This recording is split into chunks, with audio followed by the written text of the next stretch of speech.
안녕하십니까. 마이바시의 회계 이야기 마이바입니다. 오늘은 14번째 시간입니다. 오늘은 충당 부채에 관해서 한번 살펴보겠습니다. 자, 우선 먼저 부채에 대해서 살펴볼 텐데요. 우리가 매입 채무나 기타 채무는 한꺼번에 몰아서 다음 시간에 할 거예요. 왜냐하면 매입 채무 우리가 매출 채권과 기타 채권을 공부했잖아요. 거기에 대응되는 개념이라고 이해하시면 돼요. 그래서 그런 좀 부분들은 다음에 한꺼번에 몰아서 한꺼번에 계정값 뭐 설명하고, 오늘은 부채에 대해서, 그 다음에 충당 부채에 대해서 한번 설명해 보도록 하겠습니다. 우리가 일상적으로 부채라고 하면 대비라고 하잖아요. DBT. 좀 이런 개념으로 많이 쓰는데, 회계에서는 이런 개념보다는 좀 확장이 돼요. 더 liability, 어떤 책임이나 의무 쪽으로 확장이 돼요. 그래서 뭐냐면 과거 사건에 의해 이제 발생을 했어요. 그리고 경제적 효익을 갖는 자원이 기업으로부터 유출될 것으로, 이행될 것으로 기대되는 현재의 의무. 이게 뭔 말이냐면, 자, 우리가 대차제표 보면 이게 왼쪽에 자산이 있다고 저번에 배웠죠. 자산. 그다음 오른쪽에는 부채, 자본. 그래서 왼쪽은 차변, 오른쪽은 대변. 이렇게 되어 있잖아요. 그래서 부채가 여기 있는데, 이 부채라는 것은 뭐냐면 나중에 현금을 부채를 갚기 위해서 이렇게 현금을 유출시킬 의무가 생겨요. 나중에 뭐 차입을 했을 때에는 이 현금으로 갚아야 돼요. 만기 때. 그래서 자산이 유출돼. 그리고 또 하나, 만약 선수금이다. 이게 선수금이라는 건 뭐냐면 미리 돈을 받는 거예요. 선수금은 매출이 발생되기 전에 미리 돈을 미리 받는 거죠. 그래도 부채예요. 왜냐? 나중에 도소매는 상품이라는 자산이 매출로 유출이 돼요. 그리고 제조면 제품이라는 자산이 또 유출이 돼요. 선수금 받은 업체한테. 그래서 이 자산들이 이렇게 경제적 효율 갖는 그 자원이 기업으로부터 유출됨으로써 이행될 것으로 기대되는 현재 의무라는 거예요. 부채가. 그래서 이런 게 부채예요. 그래서 부채는 원래 결제될 금액이 좀 신뢰성 있게 측정 가능해야 재무제표의 부채로 인식하는데, 충당부채라는 것은 뭐냐면 우리가 지출의 시기 또는 금액이 불확실하지만 추정을 해서 부채로 인식하는 게 충당부채예요. 그래서 이 충당부채라는 것은 우리가 인식시기라는 게 있는데, 인식조건이라는 게 있는데, 이건 뭐냐면 이 조건에 해당되면 재무제표의 부채로 작성을 하는 거예요. 충당부채가. 자, 충당부채의 개념을 좀 더 설명을 할 텐데, 우리가 이제 그 어떤 물건을 팔아요. 물건을 파는데 덩어리가 큰 물건이에요. 물건을 팔면 기본적으로 품질 보증서라는 걸 줘요. 품질 보증서를. 그래서 뭐냐면 뭐 2년 동안 무상으로 수리해 주겠다. 이런 조건이 있는 그 계약을 한다고요. 매출하면서. 그러면 뭐냐면 그 과거 사건이잖아요. 그 현재 의무가 존재해요. 왜 그러냐면 이미 매출이라는 사건을 통해서 2년이라는 무상수리 의무가 존재해요. 무상수리. 그리고 자원 유출가는, 이게 과거에 보니까 무상수리비가 항상 일정 금액이 발생했어요. 그래서 유출 가능성이 높죠. 지금 보니까. 그리고 항상 보니까 평균적으로 내보니까 매출 금액이 한 5% 정도 발생했다 하면은 신뢰성 있게 추정을 할 수 있잖아요. 그래서 이런 경우에는 충당부채라는 부채를 인식해. 우리가 충당부채는 뭐 이름 앞에 뭐 여러 가지 뭐 판매 보증 충당 부채라든지 뭐 품질 보증 충당 부채라든지 뭐 어떻게 막 붙일 수 있어요. 여러 가지 하자보수 충당 부채라는 것도 붙일 수 있고. 그래서 그 어떤 그 명칭은 그렇게 중요한 게 아니고 충당 부채의 개념 이런 식으로 인식을 한다는 거. 그래서 이 인식 조건에 부합을 하지 않는다. 그럼 뭐냐면 재무제표의 부채로 인식을 하지 않아요. 여기 한 가지라도, 만약 현재 의무에 존재하고 자원유출 가능성이 높은데 금액을 신뢰성 있게 추정을 하지 못한다. 한 가지라도 충족을 못하면 우발부채. 이 우발부채는 재무제표에 인식을 하지 않아요. 인식조건이라고 했잖아요. 이게 재무제표에 인식하지 않는다. 그리고 단지 공시는 해요. 생각을 해보세요. 과거 사건은 현재 의무가 존재하고 자원유출 가능성이 높아요. 근데 금액을 신뢰성 있게 추정을 못해서 이 부채를 인식을 못해요. 공시에 그런 게 있어요. 그런데 막상 좀 이렇게 생각을 해보니까 나중에 우발부채가 만약 발생을 해서 추정을 못할 뿐이지 만약 발생을 한다면 엄청나게 큰 금액이 발생한다고 쳐요. 그럼 이익이 이 우발 부채가 발생함으로써 이게 줄어들 확률이 크잖아요. 그러면 회사의 재무제표 이익 변동성이 너무 커져가지고 나중에 좀 부정적인 요소로 작용할 수가 있거든요. 그래서 이런 부분들 무발부채도 중요하고 그냥 충당부채도 중요해요. 단지 우리가 이 충당부채의 개념을 아주 정확하게 인식하고 뭐 우발부채하고 구분할 수 있는 그러한 능력을 키우겠다 그런 생각 가질 필요가 없어요. 왜냐하면 우리는 장부를 작성하는 사람들이 아니잖아요. 장부를 작성하는 회계 직원들이나 아니면 감사라는 공인회계사들은 이렇게 구분하는 능력이 중요하겠지만 우리는 이미 그 사람들이 다 구분을 해놨어요. 충당부채랑 우발부채. 그걸 보고 우리가 떻게 판단하는 유용한 경제 정보를 이용하기만 하면 돼요. 그래서 우리는 개념을 이 정도 선에서만 좀 정리를 하시고 사례를 봐서 우리가 한번 대차제주표와 아니 재무상태표와 손익계산서에 어떻게 반영이 되는지 한번 좀 살펴보면 될 것 같아요. 그래서 이게 판매보증 충당부채나 품질보증 충당부채는 이제 보통 이제 아까도 말씀드렸잖아요. 좀 덩어리가 큰 무슨 뭐 전자제품, 뭐 휴대폰을 사더라도 무상 수리 기간이 있잖아요. 그 다음에 무슨 냉장고, 그 다음에 뭐 이런 자동차, 그러니까 이런 부분들이 무상 수리 기간이 있다고요. 이 무상 수리 기간이 있는 그런 회사들은 뭐 판매 보증 충당 부채나 품질 보증 충당 부채가 재무상태표 부채에 나타나게 돼 있어요. 그래서 그런 게 나타나면 이런 거구나라는 정도만 아시면 돼요, 개념을. 자, 2017년도 1월 1일에 BMW 코리아가 2년간 무상 수리 조건으로 차를 판매했는데 판매 가격이 3억 원이에요. 그리고 판매 가격의 5%를 연말에 충당 부채로 설정하기로 했어요. 왜냐하면 이제 추정을 해보니까 5% 정도 충당 부채 금액이 추정이 된다 해가지고 이렇게 설정하기로 했어요. 연말에 이건 연말이에요. 연말에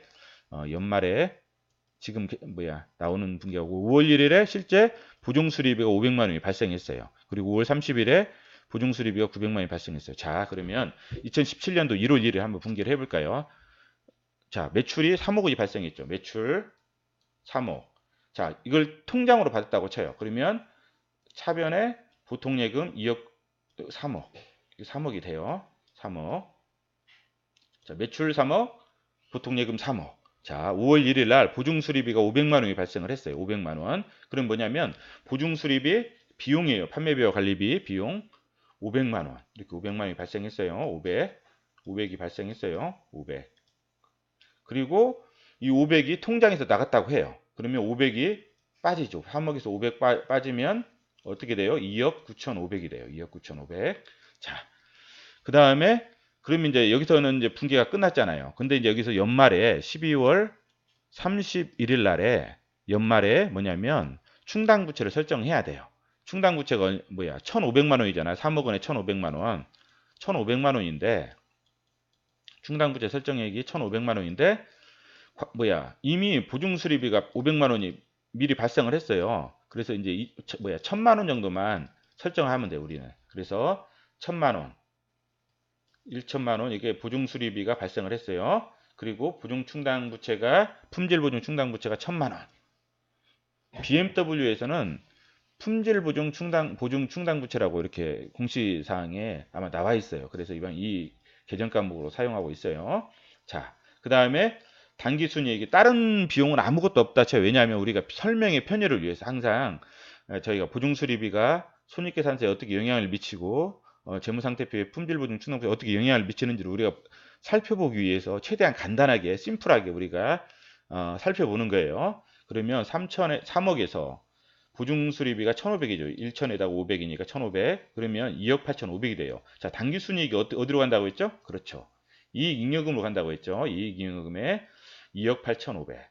이제 항상 이거는 이제 어느 정도 이해가 되셨을 게 계속 반복적으로 우리가 했기 때문에 그러면 자, 자산합계 2억 9,500. 자, 부채 자본합계 2억 9,500. 이렇게 되잖아요. 대차평균이 같죠?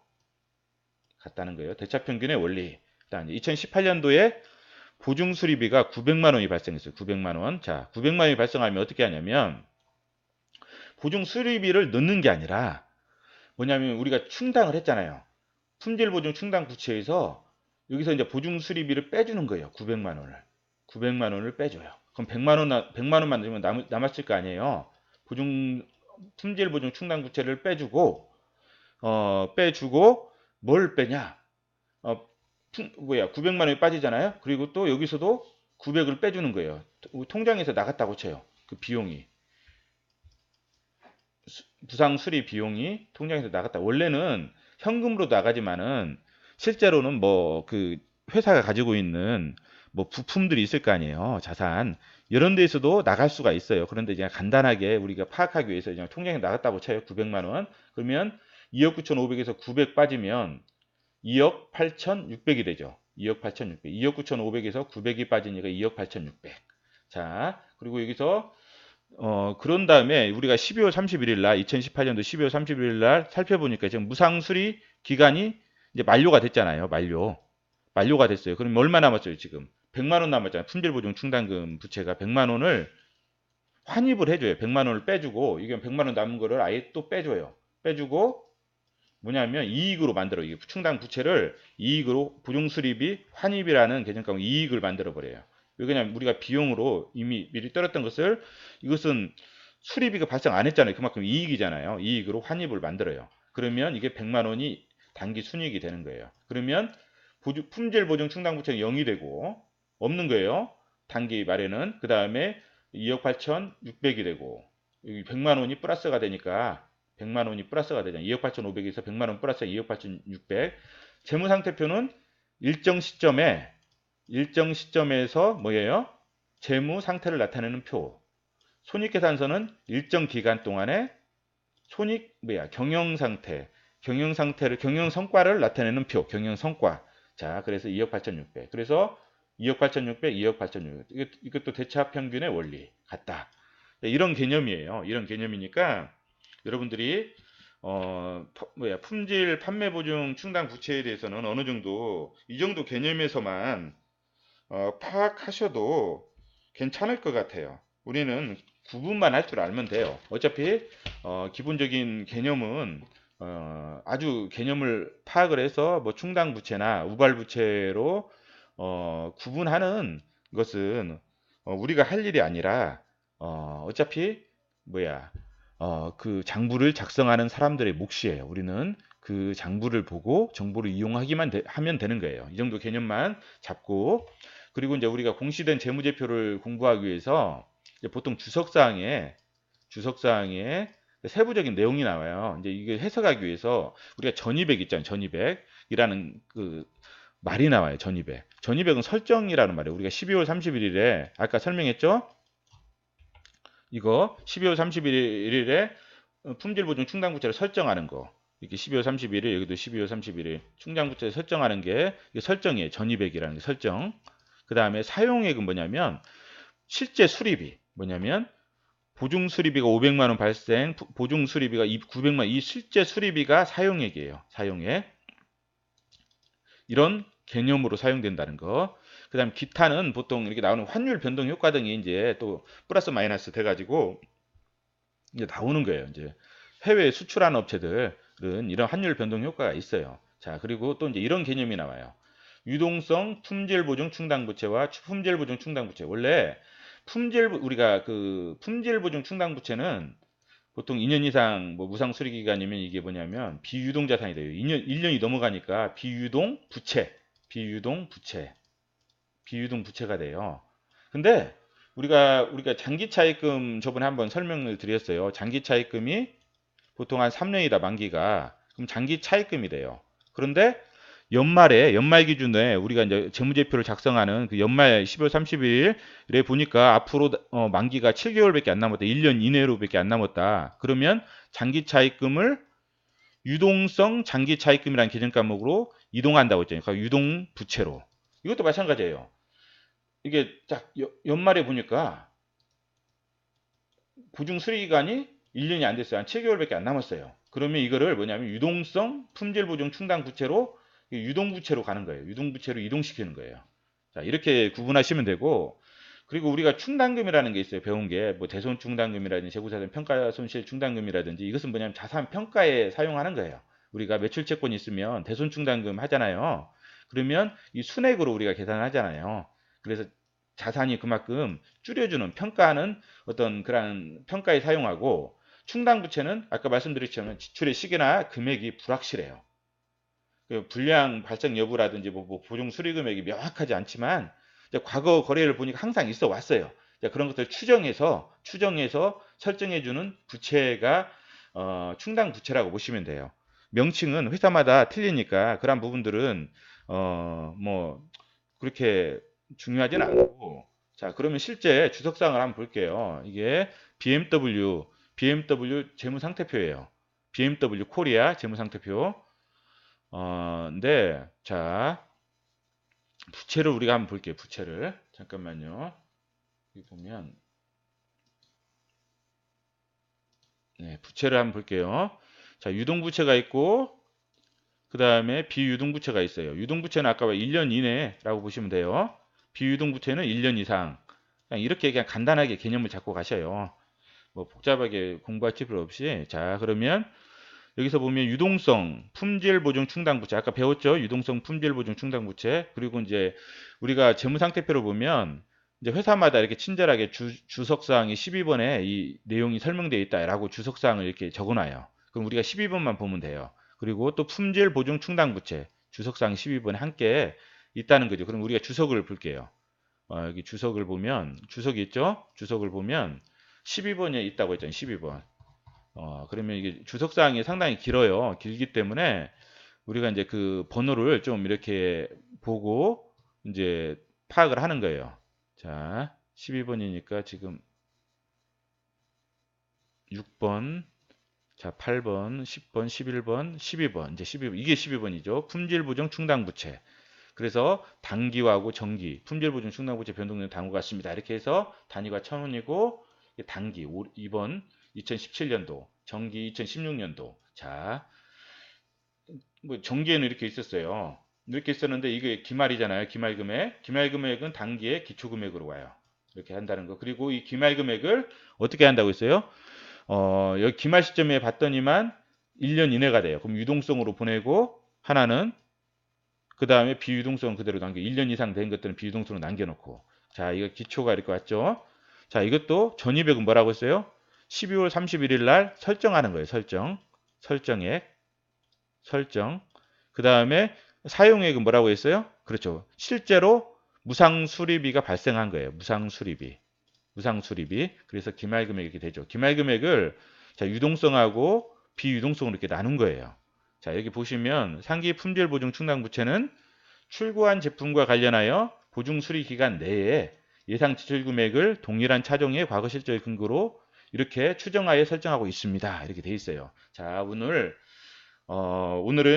그 판매 보증 충당 부채에 대해서 좀 배웠어요. 우리가 간단하게 개념만 잡는 형식으로 배웠고, 그리고 실제로 BMW 코리아라는 회사의 품질 보증 충당 부채를 배웠습니다. 그런데 우리가 이제 한번 여러분들이 현대자동차하고 기아자동차를 한번 보셔요. 쌍용자동차도 볼 수 있으면 보시고, 자동차를 보시면 아마 이게 있는데 아마 반기치를 보시면 이게 반기라고 돼 있어요. 6월까지 반기치로 보시면 전년도에도 반기예요.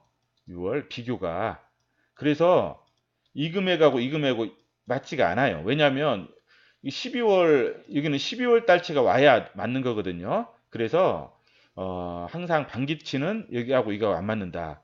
여기하고 여기 뭐 이 금액하고 이게 맞게 하려면 이게 12월 기말로 보시면 맞아요. 그러면 이렇게 맞는데 반기하고 비교할 때는 이 금액하고 이 금액하고 맞지는 않는다라는 걸 생각하시고 한번 현대자동차하고 기아자동차를 한번 꼭 보시고 그때그때 좀 익숙해지는 게 좋아요. 우리는 지금 재무제표를 공시된 재무제표에 익숙해지기 위한 강의를 듣고 있습니다.